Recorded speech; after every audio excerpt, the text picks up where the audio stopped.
Et justement, pour aller plus loin, direction Abidjan, où l'on retrouve Sylvia Apata, militante féministe. Bonsoir, merci beaucoup d'être avec nous en direct sur TV5 Monde. La première question, elle est simple, on a envie de vous demander, qu'avez-vous éprouvé en voyant ces images donc, de cette simulation de viol? Bonsoir. Ce que j'ai éprouvé et ce que, comme toutes les activistes ont éprouvé, toutes les Ivoiriennes et les Ivoiriens ont éprouvé, c'est de l'indignation. L'indignation vis-à-vis de se laisser aller, la scène de trop, l'acte de trop. L'indignation quant au fait que une émission qui est toujours préparée, on est laissé un animateur préparer cela, faire venir un mannequin sur le plateau pour faire une démonstration de viol. Je dirais qu'il y a certes la responsabilité de Yves Dembélé, mais il y a aussi la responsabilité de toute l'équipe de programmation qui a laissé cet acte ignoble se produire.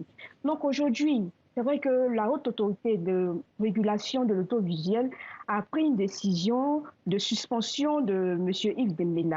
Ce que nous saluons pour un délai de 30 jours, mais nous disons qu'il ne faudrait pas que ça donne l'air d'une mise en congé. Il n'y a pas, non seulement nous demandons des sanctions exemplaires pour ne plus que de tels actes se reproduisent, mais également que des sanctions soient aussi données à la chaîne de production qui a laissé passer cette émission. Sylvia Pata, ce qui frappe aussi, ce qui a marqué les esprits, c'est que dans cette émission, on vient de l'entendre, il y a des conseils donnés par des hommes, des règles édictées par les hommes aux femmes pour qu'elles évitent de subir une agression sexuelle, un viol, ne pas marcher tard le soir, ne pas être en état d'ébriété par exemple. C'est ce qu'on appelle la culture du viol. Bien sûr, c'est ce qu'on appelle la culture du viol et cette culture elle est malheureusement très ancrée dans les mentalités ici. Les récentes études que nous avons menées avec l'ONG CPDFM lancent un signal d'alerte sur le fait que les populations banalisent le viol, les hommes en particulier. Et cette conception-là, elle est nourrie par qui? Elle est nourrie et par les coutumes et traditions et par les religions également. Donc il y a un véritable travail au niveau du changement de mentalité à faire. Et Et en ce même qui a temps que sidéré, pardonnez-moi de vous couper aussi, c'est que vous travaillez aussi beaucoup sur les violences sexuelles intrafamiliales. Et hélas, elles ont explosé à Abidjan pendant les confinements. C'est dans ce contexte aussi que ça survient.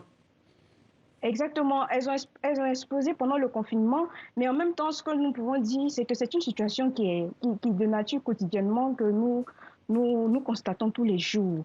Le viol, les violences faites aux femmes et aux filles en Côte d'Ivoire ont une proportion vraiment alarmante. Et malheureusement, aujourd'hui, c'est Yves Demela que tout le monde condamne et que nous condamnons. Mais il y a 2 mois de cela, quand l'ONG CPDFM faisait la publication de cette étude avec des résultats extrêmement alarmants, nous n'avons pas vu grande réaction au niveau des autorités étatiques. Et c'est le lieu pour nous d'interpeller sur la nécessité de programmes de renforcement de capacité des acteurs, non seulement des acteurs intervenant dans la presse audiovisuelle, mais également aussi au niveau des populations, les sensibilisations aux droits des femmes. Merci. Merci beaucoup Sylvia Pata d'avoir Je répondu vous en à prie. nos questions en direct dans 64 minutes.